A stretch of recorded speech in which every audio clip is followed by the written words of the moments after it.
neza, ikaze kuri Cecile Show TV.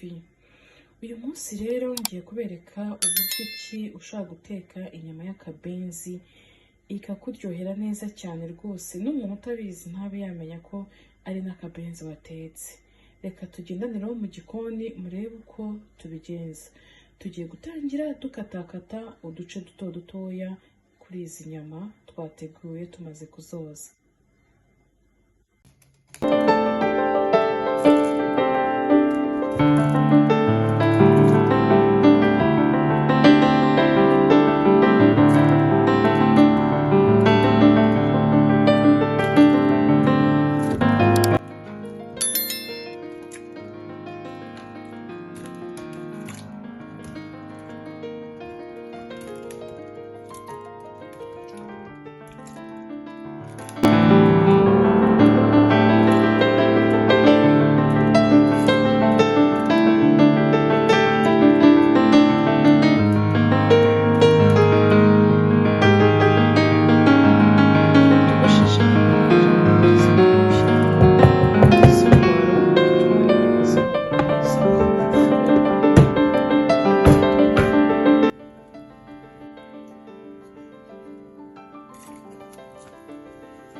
Ikindi kintu dushyiramo, tugiye kuzitogosa dushyizemo umunyu ushyiramo uringaniye.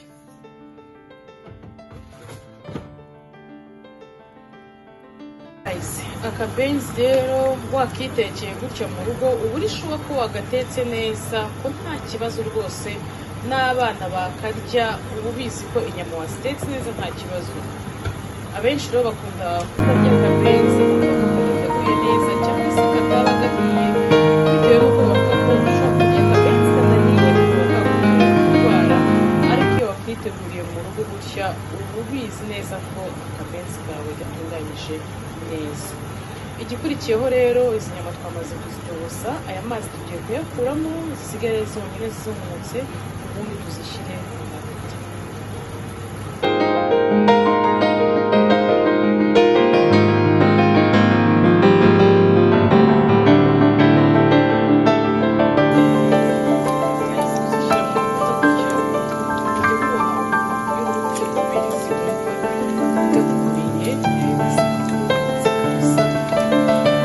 Nyine karakomeye ukuntu kameze neza, nta bivuta birimo.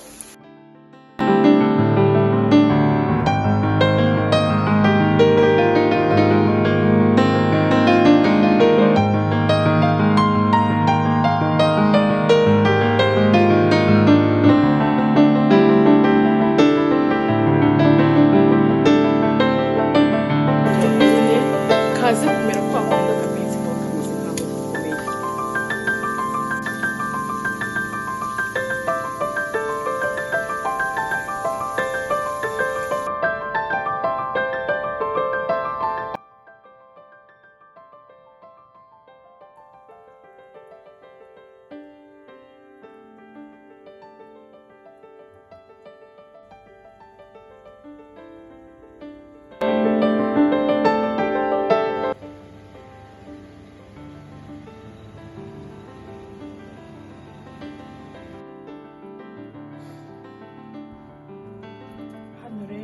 Gukata ibitunguru red onion, ugerageza gukata nko muri paseri nini, bitewe n'ukuntu uba uri buze kubikoresha, ugerageza gukata ibitunguru binini.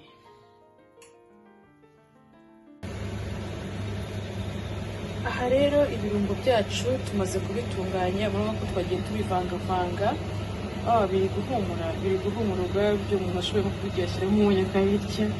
Urabona ko tumaze gutunganya ibirungo.